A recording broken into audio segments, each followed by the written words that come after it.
The harsh realities of the impact of COVID-19 pandemic is still unfolding, with President Muhammadu Buhari admitting that the country's revenues have now fallen by almost 60%.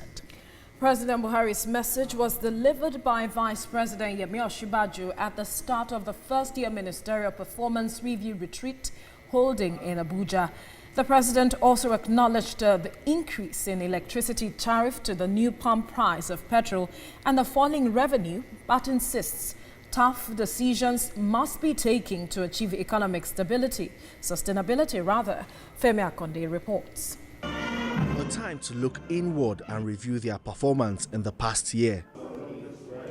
Coincidentally, this comes at exactly 1 year after federal ministers were sworn in and assigned portfolios in the second term of President Muhammadu Buhari's administration. The outcome of this retreat will have cabinet members either give themselves a pat on the shoulder or a smack on the wrist in carrying out the mandate to deliver on the president's 9 priority areas. Special honor. President Muhammadu Buhari, in a prepared speech read by the Vice President, acknowledged the challenges, but insists the administration's policies are all formulated and implemented to improve the quality of lives and set Nigeria on the path of prosperity. Mr. President's attempt to explain the logic behind recent increases in electricity tariffs and pump price of PMS may still not suffice, as Nigerians and organized labor oppose this new price regime.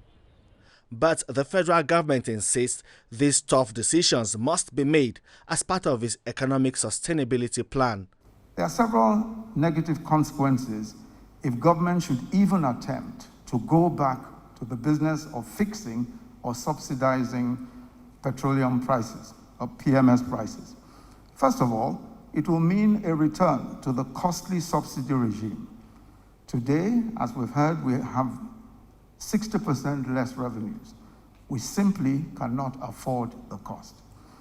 The second danger is the potential return of fuel queues, which has thankfully become a thing of the past. Nigerians no longer have to endure long queues just to buy petrol, often at highly inflated prices.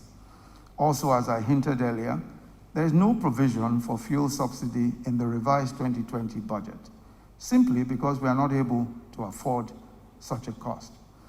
The Secretary to the Government of the Federation says the past year has been the most productive for the Federal Executive Council.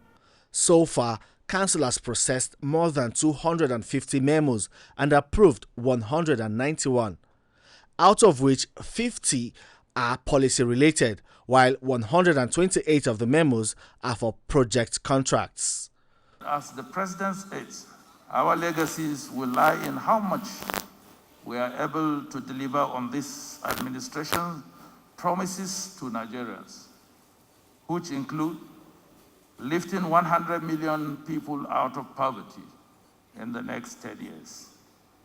It is our duty to join the President in providing the leadership required to develop Nigeria and lift the bulk of its people out of poverty.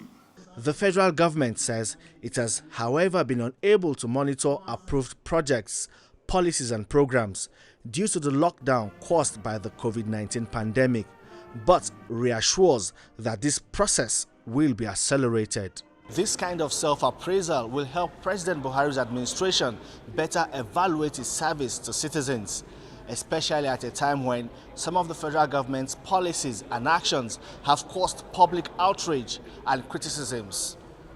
Femi Akonde, TVC News, Abuja.